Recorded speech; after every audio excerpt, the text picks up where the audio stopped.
Bismillahirrahmanirrahim. Assalamualaikum warahmatullahi wabarakatuh. Alhamdulillahirabbil alamin, amma ba'du.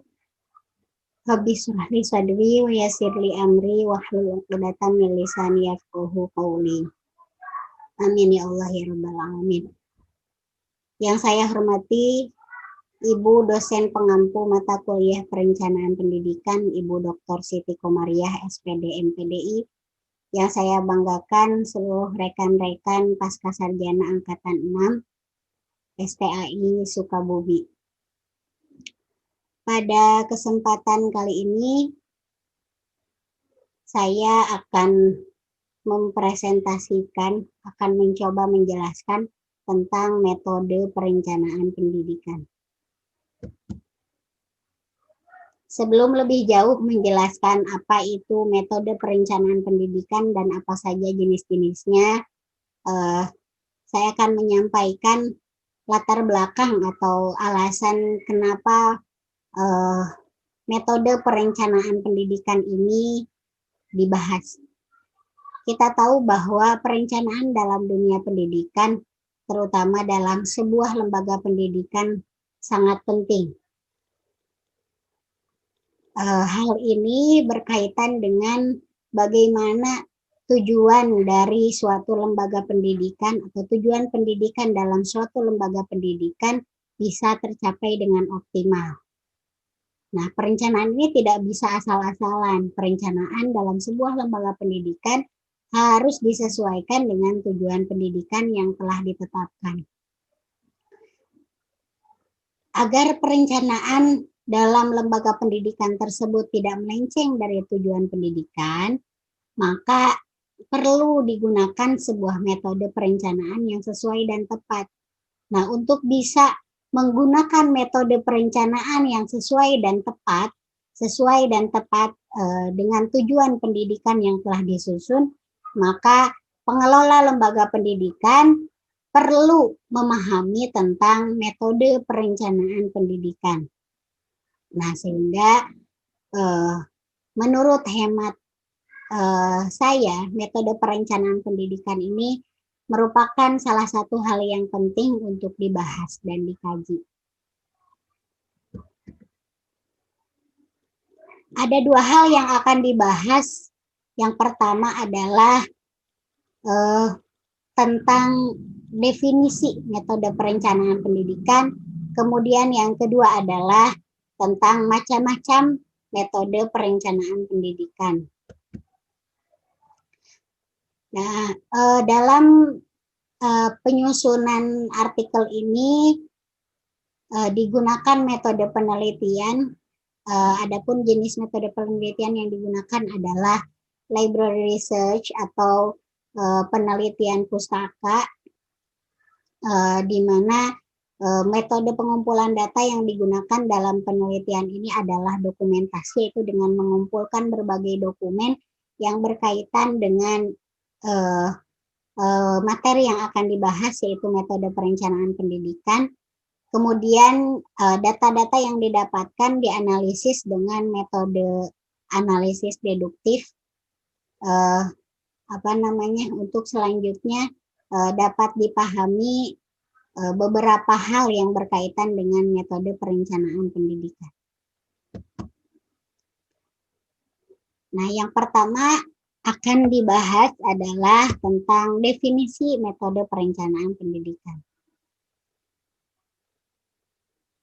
Metode perencanaan pendidikan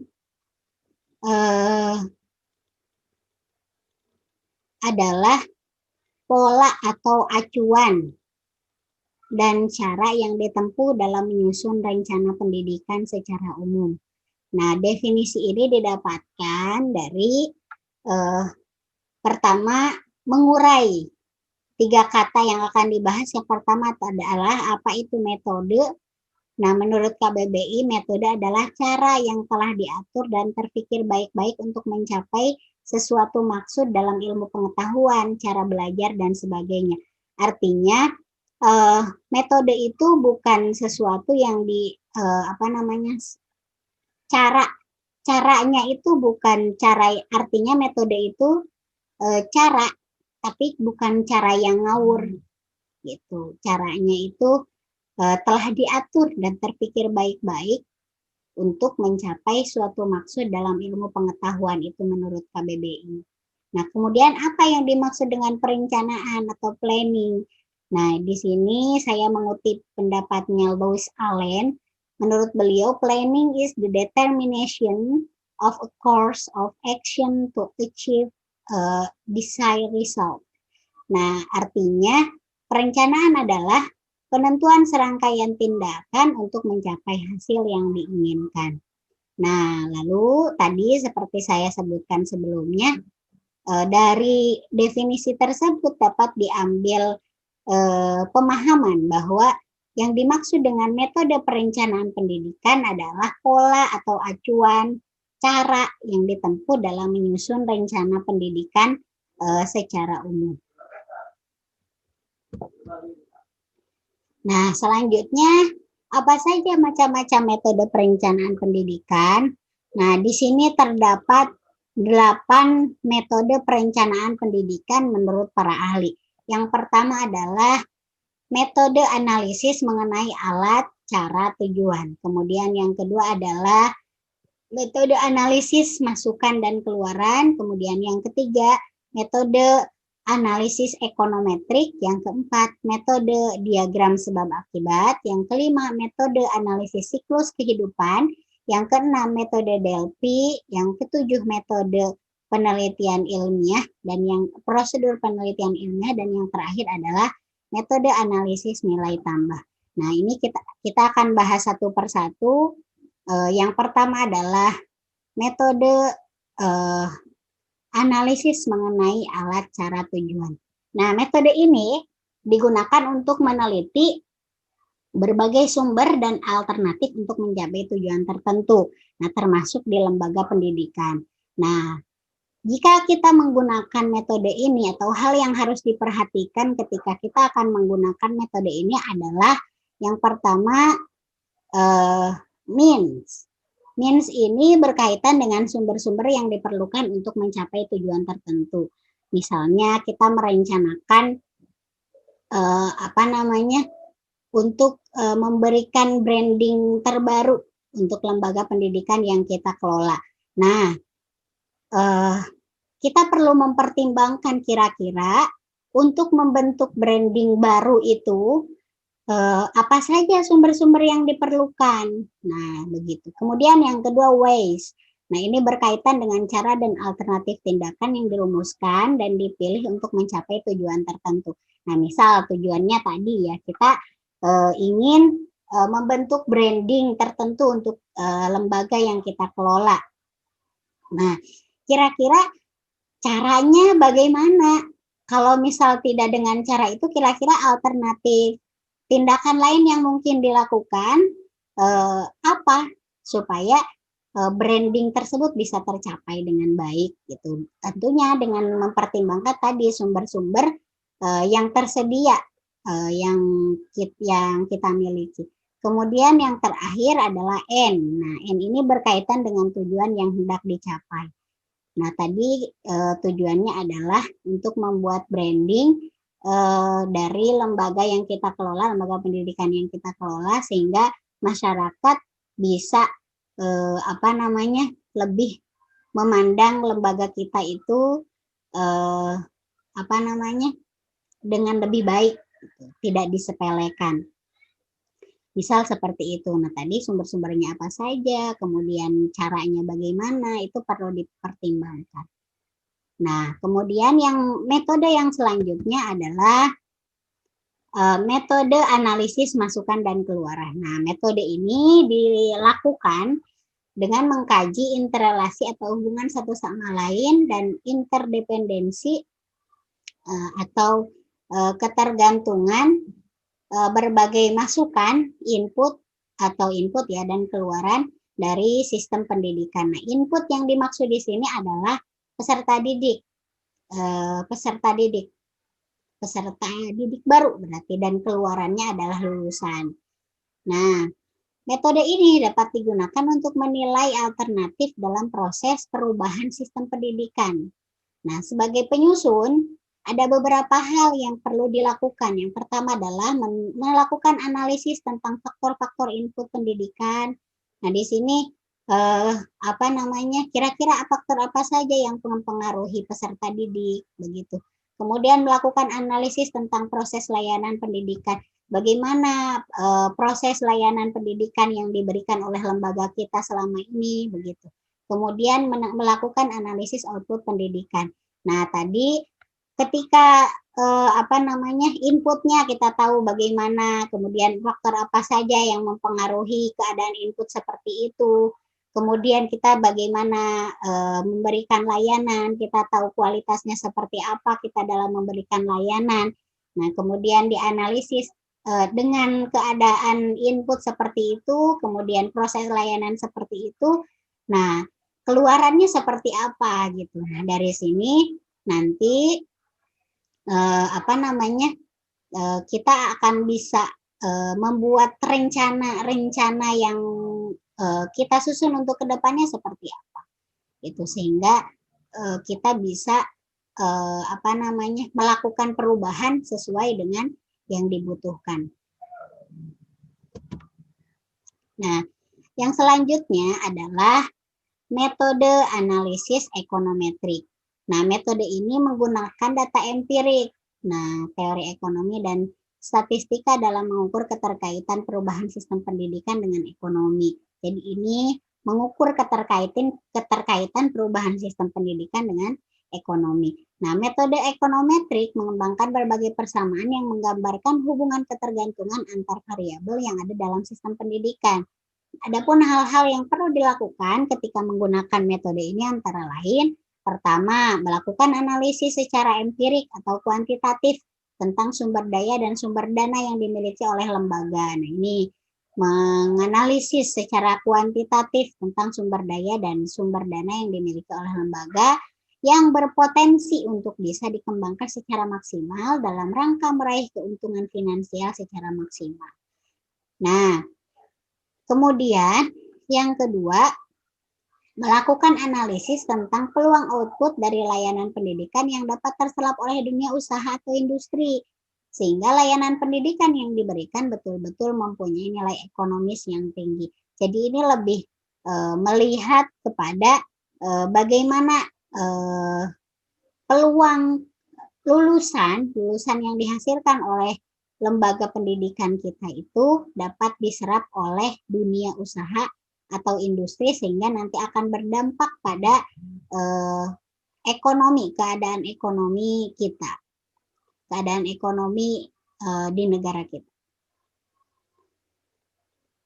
Kemudian yang selanjutnya metode diagram sebab akibat. Nah, metode ini digunakan dalam perencanaan pendidikan dengan menggunakan sekuen hipotetik untuk memperoleh gambaran tentang masa depan. Nah, sekuen hipotetik adalah sekumpulan pernyataan hipotesis yang runtut. Nah, metode ini sangat cocok untuk perencanaan yang bersifat strategis.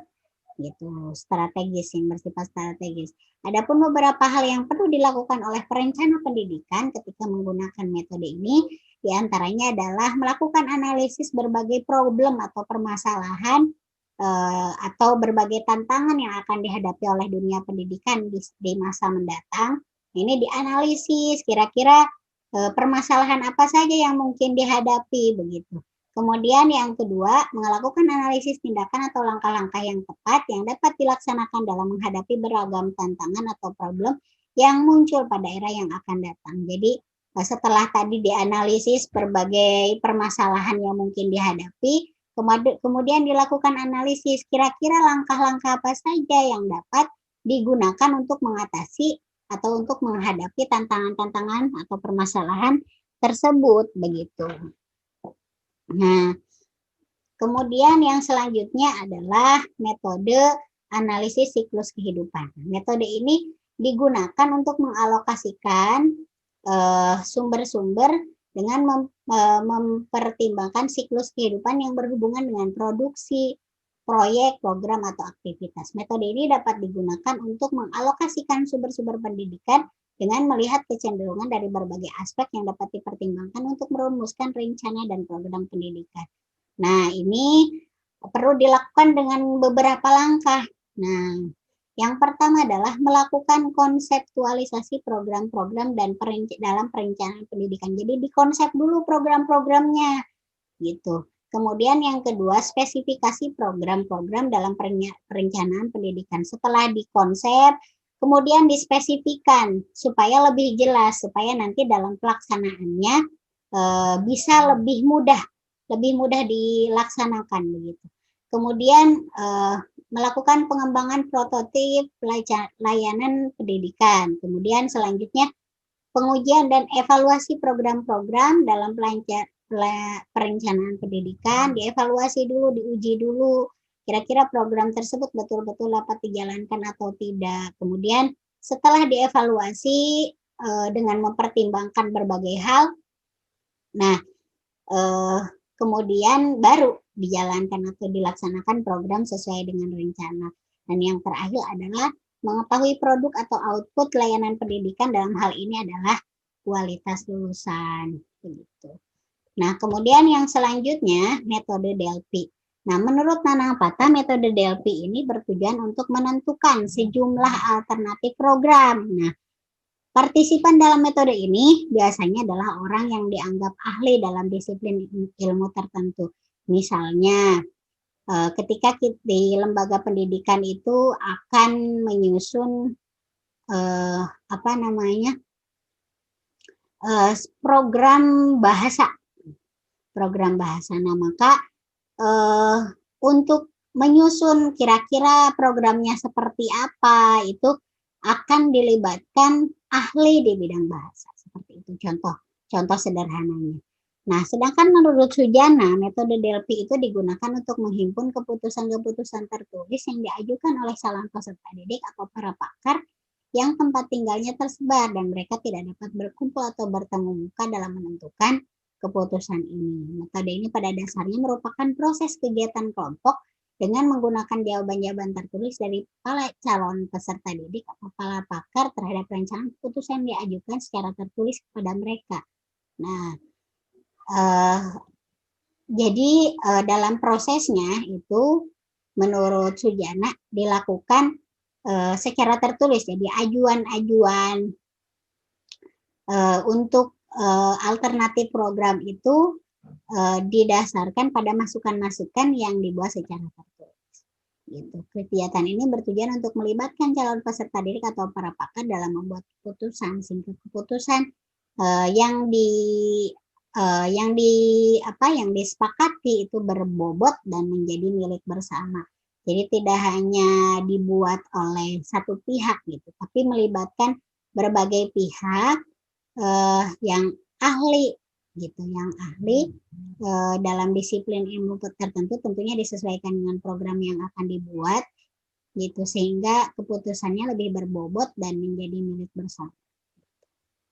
Nah, selanjutnya metode prosedur penelitian ilmiah. Nah, metode ini dirancang untuk menyelidiki isu-isu dan untuk mengakomodasi pandangan-pandangan yang bertentangan atau ketidakpastian. Nah, ini metode ini didasarkan atas seperangkat prinsip dan prosedur yang mensistematiskan langkah-langkah dalam usaha pemecahan masalah. Nah, kalau penelitian ilmiah kita tahu pertama kita harus mengetahui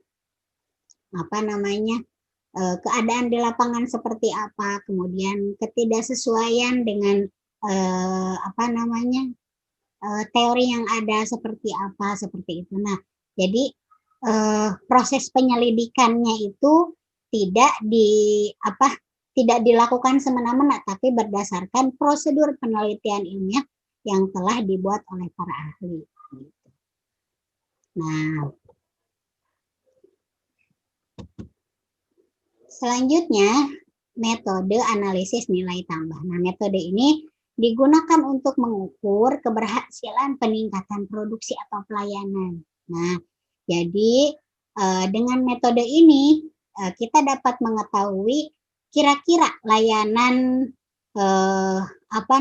yang kita berikan itu sudah maksimal atau belum, perlu ditingkatkan atau tidak begitu. Nah, apakah mengalami peningkatan dibandingkan periode sebelumnya. Gitu. Nah, dengan demikian kita dapat mengetahui gambaran singkat tentang kontribusi dari aspek tertentu terhadap aspek lainnya. Itu kira-kira misal aspek pelayanan yang kita berikan itu bagaimana kontribusinya terhadap kualitas lulusan. Nah, tahapan dasar yang perlu dilakukan untuk mengaplikasikan metode ini adalah yang pertama menetapkan tujuan atau serangkaian tujuan. Jadi bisa satu atau beberapa tujuan, kemudian merumuskan keadaan saat ini. Kita mengevaluasi keadaan saat ini tuh seperti apa, menganalisis. Kita cek keadaan saat ini seperti apa. Kemudian selanjutnya mengidentifikasi skala kemudahan dan hambatan. Nah, mungkin ini bisa menggunakan instrumen analisis SWOT ya. Jadi hambatan apa saja, kemudian peluangnya apa saja dan lain sebagainya. Nah, kemudian yang keempat, mengembangkan rencana atau serangkaian kegiatan untuk pencapaian tujuan. Tadi setelah kita tetapkan tujuannya, kemudian keadaannya seperti apa sekarang, memungkinkan atau tidak, kemudian segala kemudahan dan hambatannya apa saja. Nah, kemudian rencana, membuat rencana bagaimana kegiatan apa saja kira-kira agar tujuan itu bisa tercapai. Nah, berdasarkan pemaparan tadi, ya kita dapat mengambil benang merahnya. Itu yang pertama, bahwa metode perencanaan dalam lingkup pendidikan itu adalah pola atau acuan dan cara yang ditempuh dalam penyusunan rencana pendidikan secara umum. Nah, yang mana metode perencanaan pendidikan ini berbeda dengan metode perencanaan pengajaran, gitu ya. Lingkupnya lebih luas. Kalau pengajaran hanya terbatas pada bagaimana proses pembelajaran akan dilakukan, sedangkan perencanaan pendidikan itu mencakup bagaimana pendidikan dalam suatu lembaga itu dapat dilaksanakan. Gitu. Nah, kemudian terdapat beberapa metode perencanaan pendidikan yang dapat digunakan. Ini menurut pendapatnya Husaini Usman. Ada 8 menurut beliau. Yang pertama adalah metode analisis sumber cara tujuan. Kemudian yang kedua metode analisis masukan keluaran. Yang ketiga metode analisis ekonometrik. Yang keempat metode diagram sebab akibat. Kemudian metode Delphi, metode heuristik. Kemudian metode analisis siklus kehidupan, dan yang terakhir adalah metode analisis nilai tambah. Nah, demikian yang bisa saya sampaikan. Mudah-mudahan meskipun dengan segala keterbatasan yang saya miliki, apa yang saya sampaikan ini bermanfaat. Kalau ada salah, ada penjelasan yang kurang tepat, saya mohon maaf. Mudah-mudahan pendengar bisa membantu untuk mengoreksinya, karena video ini akan saya upload di YouTube. Jadi silahkan bisa memberikan masukan terkait dengan apa yang saya sampaikan. Wallahul muwaffiq ila aqwamit thoriq. Terima kasih. Wassalamualaikum warahmatullahi wabarakatuh.